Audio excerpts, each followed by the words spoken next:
next challenge is entitled Filter Out Strings from an Array. Create a function that takes an array of non-negative integers and strings and returns a new array without the strings.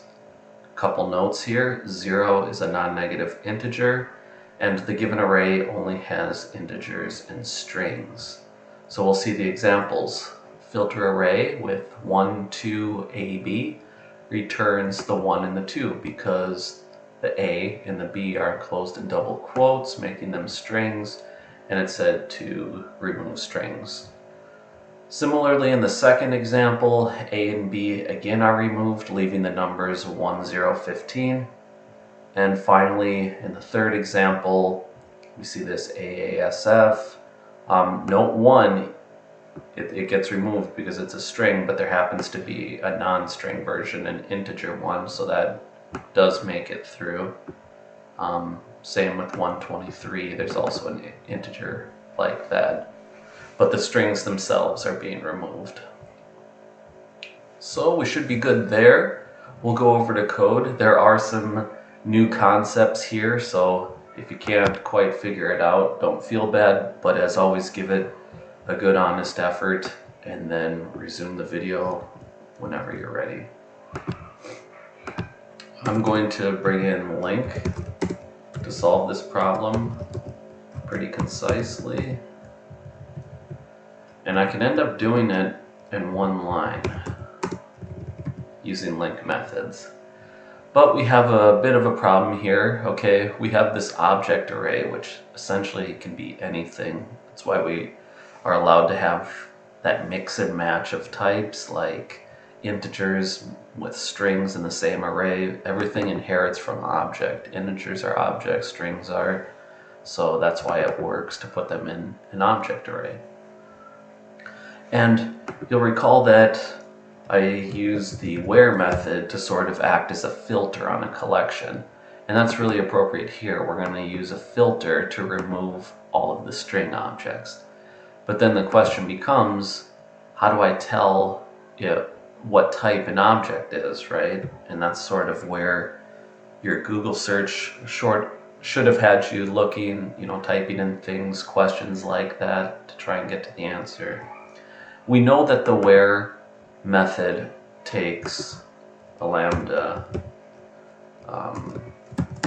We'll set that up. I'm going to use obj as my variable name. Remember, we're going to iterate over each collection in the object array, so each element that we process is going to be a single object. I'm going to call my parameter obj, but you can name yours whatever you like. So then, how do we know if obj is a string? Well, maybe you were led to the is keyword, which is quite handy here.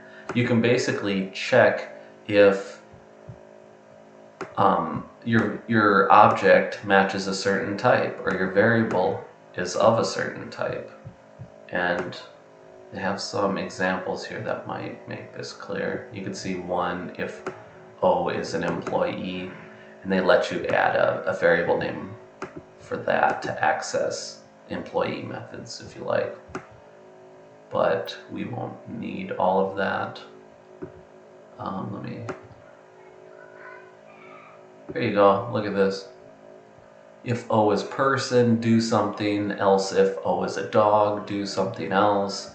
So we can use this is. And what if I say obj is string? We actually need the negation of that, right? If we left it like this would give us the strings and filter out the integers. So let's use the exclamation mark, which is a negation operator, to take the opposite of that. So this would essentially be that obj is not a string. So at this point we should have just the integer values, but the problem is that they're still in an object array and being looked at as objects. So the other new aspect of this problem is, how do we make these objects into integers? And we've done a little bit with casting, so hopefully that was in your mind. What you may not have known was that the enumerables have this cast method. That's quite handy for our purposes.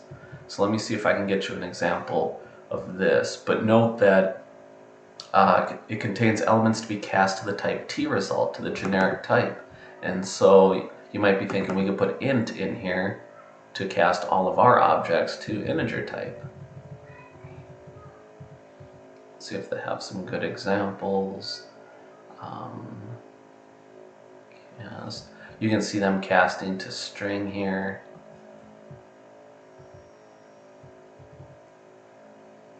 Let's see.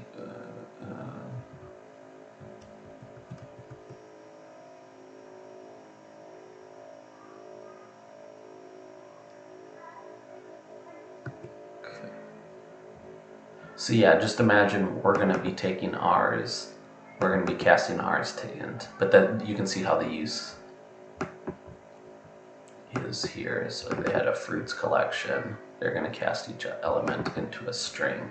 So we'll call .cast, put our type in, put some parentheses in, see what that gets us. So let's take our collection now, which should be only integers, but the original collection is objects. We'll cast them to integers. And then we have one final problem, right? At this point, we have an innumerable collection of integers, but the output is supposed to be an integer array.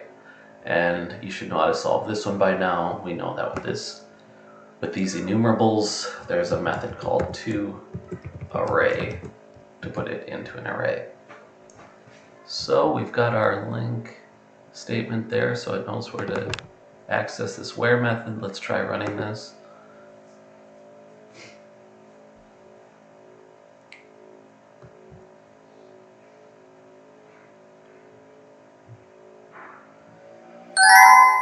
Cool, looks good, we passed. We filtered out the strings, had only the integers, and put it in array form. So yeah, that was the technique. Remember, where is our filter? We use a lambda statement here with a predicate, which is something that returns true or false, and that's what it uses to filter out the original collection, and it will produce a new collection, possibly all elements, or may have some removed. We have this new is keyword to check types. So at this point with our filter, we have a smaller collection of objects. They're still objects, they're actually integers, but from the point of the type, this would be an enumerable of object. So we took all those ones. At this point, we know our integers, provided the input was correct. We decided to cast them and make them explicitly be integers instead of more generalized objects. So now they're integers at this point after the cast. And then finally, we convert that to an array to fit the method signature. So yeah, that's kind of cool, right? That you could do something that seemed to involve a lot of steps in a relatively short statement, right? That's kind of cool. Again, the power of LINQ. So if you came up with something else, do share your solutions.